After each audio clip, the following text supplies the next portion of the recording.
सुर्ख रंग के जिन्नात, आमिल जिन्नात, ये कहाँ रहते हैं पाकिस्तान में? किस दरबार पर ज़्यादातर ये रहते हैं? और इनके ज़ुमा काम क्या है? ये किस वजह से जलाली तबीयत के मालिक हैं? और किन आमलों के ख़िलाफ़ ये जिहाद करते हैं? अगर कोई आमल इन्हें पकड़ने की कोशिश करे, तो उनके साथ ये सलूक क्या करते हैं?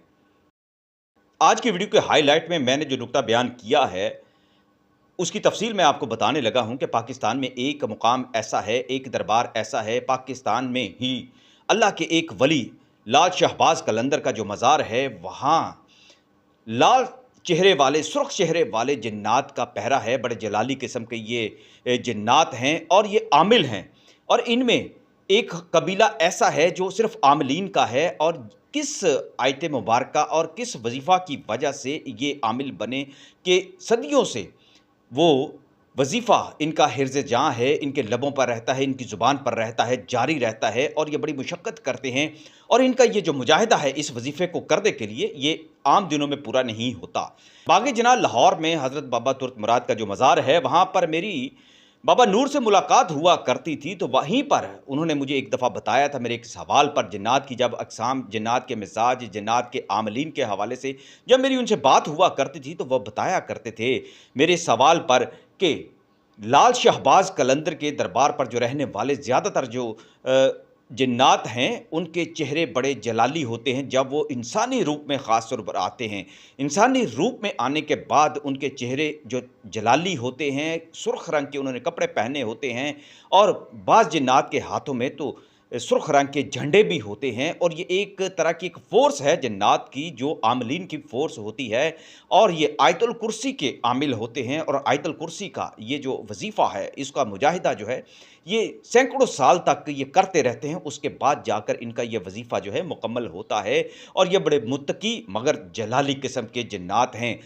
लाल शहबाज़ कलंदर पर बहुत सारे ऐसे इंडिया से भी और पाकिस्तान से भी काला इल्म करने वाले लोग भी गिरदोनुमा में जाते हैं, ख़ास तौर पर जिन्नात को पकड़ने के लिए। ये आपको मैं बताऊं, जिस तरह एक जोगी को एक बीमारी होती है, वो सहराओं में निकल जाता है, जंगलों में निकल जाता है, पहाड़ों में और आबशारों के पास भी जाकर, वीरानों में जाकर भी सांप तलाश करता रहता है। इसी तरह काला इल्म करने वालों के अंदर भी एक कबीला ऐसा मौजूद है जो जिन्नात की तलाश में रहता है और बड़े से बड़े ताकतवर जिन्नात को काबू करने की कोशिश करता है। क्योंकि उन्हें पता है कि जिन्नात के अंदर भी कमज़ोर जिन्नात होते हैं, जाहिल जिन्नात होते हैं, जिनके पास कोई इल्म नहीं होता। लेकिन जब कोई इल्म कर रहा होता है, तो ऐसे कमज़ोर जिन्नात भी उनके काबू में आ जाते हैं। लिहाजा ये अपने तौर पर एक मखसूस किस्म के जिन्नात को काबू करने के लिए और उनका इल्म हासिल करने के लिए फिर दूसरे लोगों को, काला इल्म करने वाले दूसरे लोगों को या आमिलीन को, जो दूसरे काला इल्म नहीं करते लेकिन अमलियात की तरफ निकलते हैं, उनमें मुसलमान, ईसाई, हिंदू, हर तबके के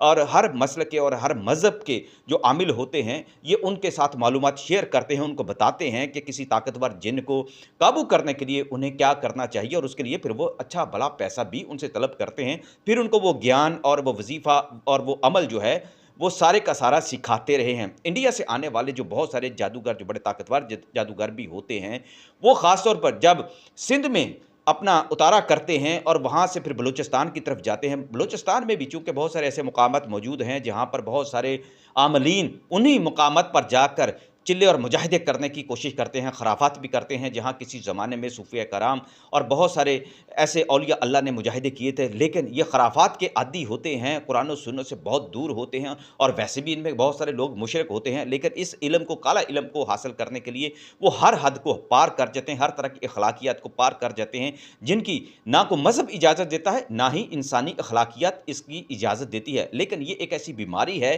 कि काला जादू हो या अमलियात का इल्म हो, सीखने वाले जब इस अमल की राह पर निकलते हैं, इस गंदी राह पर निकलते हैं, इस काली राह पर निकलते हैं, तो फिर वो बहुत सारी खराफात को कबूल भी करते हैं। और उसका कोई कहता है कि सदका देते हैं, कोई कहता है हम उतारा करते हैं, या कोई उसका हम जो है इवज़ाना देते हैं, मुआवजा देते हैं। इसी मखलूक को राज़ी करने के लिए उसकी कई शक्लें हो जाती हैं। मैं बात कर रहा था सुर्ख जिन्नात की। सुर्ख जिन्नात जो हैं, जो जितने भी काला इल्म करने वाले होते हैं, उनके खिलाफ जिहाद भी करते हैं। और काला इल्म करने वाले जितने भी आमिल आते हैं, वो इंडिया से आते हैं, पाकिस्तान से आते हैं, या किसी और मुल्क से भी अगर आते हैं, तो उनके पास भी उनके मौकलान होते हैं, उनके पास भी जिन्नात होते हैं। तो फिर एक ऐसी मावराई किस्म की एक जंग भी वहाँ पर होती है। लेकिन अल्हम्दुलिल्लाह कि ये जो मुसलमान जिन्नात हैं, जो सुर्ख जिन्नात जिन्हें कहा जाता है, ख़ास तौर पर सुर्ख जिन्नात कहा जाता है लाल शहबाज कलंदर की निस्बत की वजह से वो उनके ख़िलाफ़ जिहाद करते हैं। तो दोस्तों, यहाँ पर जाते-जाते मैं एक बात मैं बता दूँ कि सुर्ख जिन्नात को जो काबू करने की कोशिश करते हैं बहुत सारे मुसलमान जो आमिलीन जिन्नात हैं, ख़ास तौर पर आयतुल कुर्सी के वो आमिल होते हैं और उनकी नस्लों में भी ये जो इल्म है वो आगे बढ़ता चलता जाता है, लेकिन उन्हें काबू करने की बहुत सारे आमिल जो हैं, मुसलमान आमिल जो हैं, वो भी कोशिश करते हैं।